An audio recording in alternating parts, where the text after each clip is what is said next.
मार्गी लागेल। आता खरी जबाबदारी आम्हा लोकांची, महायुती सरकारची, आम्ही पार पाडू। दादा आज बैठक झालेली आहे, महसूल राज्याचा महसूल वाढवण्यासाठी जे मद्याचे परवाने आहेत ते वाढवण्यात आलेले आहेत, मात्र हितसंबंध जपण्यासाठी मद्याचे परवाने वाढवण्यात आले।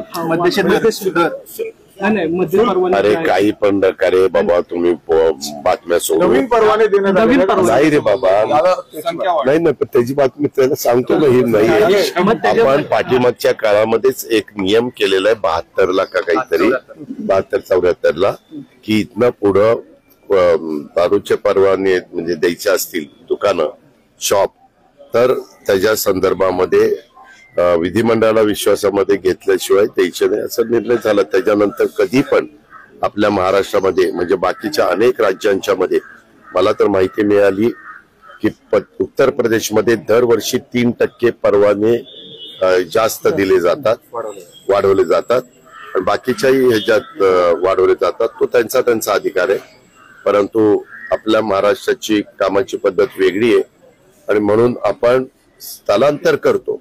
म्हणजे तुमचं जर एखादं युनिट एखाद्या ठिकाणी असेल, शॉप, तर ते स्थलांतर करायचं असेल तर दुसऱ्या भागामध्ये जे काही नॉर्म्स आहेत की बाबा इतक्या जवळ शाळा नसली पाहिजे, मंदिर नसलं पाहिजे, काही लोकांची श्रद्धास्थानं असतात ती नसली पाहिजे, असे आपल्या नियम आहेत। ते तपासून त्यातल्या तिथल्या जिल्हाधिकाऱ्यांना आणि एक्साईजच्या SP ला, अशा दोघा चौघांची ती कमिटी आहे, ती कमिटी पाहणी करते आणि ते देते।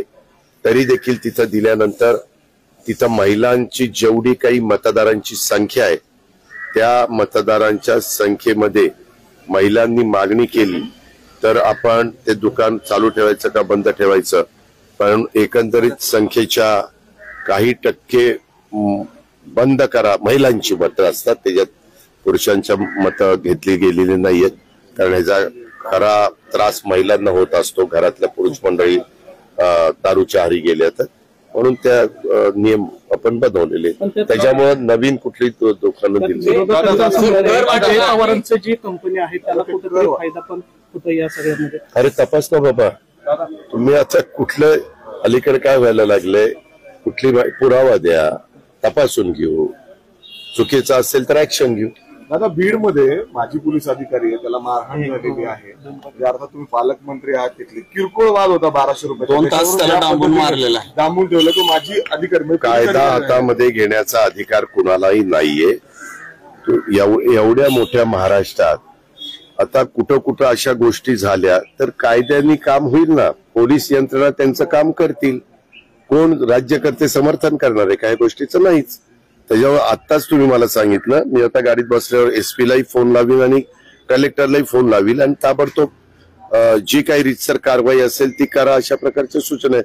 खरं तर पहिल्यापासूनच मी दिलेले आहेत, कुणाच्याही फोनला दबावाला बळी न पडता कायदा हातात घेण्याचा प्रयत्न कोणी केला किंवा चुकीचा वागण्याचा प्रयत्न कोणी केला, ते कुणी व्यक्ती असू द्यात, सत्ताधारी पक्षाचे असू द्यात, विरोधी पक्षाचे असू द्यात किंवा राजकारणाशी संबंधित नसणारे असू द्यात, त्यांच्यावर ऍक्शन घ्यायची असं सांगितलं। चर्चा न करण्याचं सांगितलंय पदाधिकाऱ्यांना। आज जी बैठक झाली त्यात माहितीबद्दल कोणी एका तरी पदाधिकाऱ्याला सांगितलं असेल ना तर मी म्हणेल ते ऐकेल। काय बैठक झाली पण दोन्ही, आता पिंपरी चिंचवड पुण्यासंदर्भात आता निवडणुका जवळ आलेल्या आहेत। मी अनेक वर्ष ह्या जिल्ह्याचा पालकमंत्री आहे, अनेक वर्ष इथली जिल्हा परिषद आम्हा विचारांच्या लोकांच्या हातामध्ये राहिलेली आहे। पुणे पिंपरी चिंचवड महानगरपालिका 25 वर्ष 92 ते 2017 पर्यंत आमच्या बरोबर होती। त्याच्यानंतर पुणे महानगरपालिका 10 वर्ष आमचे महापौर आणि बाकीचे पदाधिकारी तिथं होते। त्याच्यामुळं वेगवेगळे प्रभाग आहेत, वेगवेगळे वॉर्ड आहेत, वेगवेगळ्या भागातले काही प्रश्न आहेत, त्या प्रश्नाच्या संदर्भात पहिला म्हणजे सभासद नोंदणीचा आमचा कार्यक्रम, त्याला गती देण्याच्या बद्दलच्या सूचना दिलेल्या आहेत। वेगवेगळ्या प्रकारे तिथले कार्यकारिणी असती, शहराची असती, विधानसभे मतदारसंघाची असते, बूथची असते आणि प्रभागाची असते, त्याही कार्यकारिणीमध्ये सर्व समावेशक, सर्व जाती धर्माच्या सहकाऱ्यांना सर्व समावेशक ज्यांची समाजामध्ये प्रतिमा चांगली आहे अशा लोकांना तिथं आपण पदाधिकारी नेमा. 15 ऑगस्ट पर्यंत त्यांना मुदत दिलेली आहे आणि वेगवेगळ्या प्रकारचे काही प्रश्न आहेत त्याच्याबद्दलचा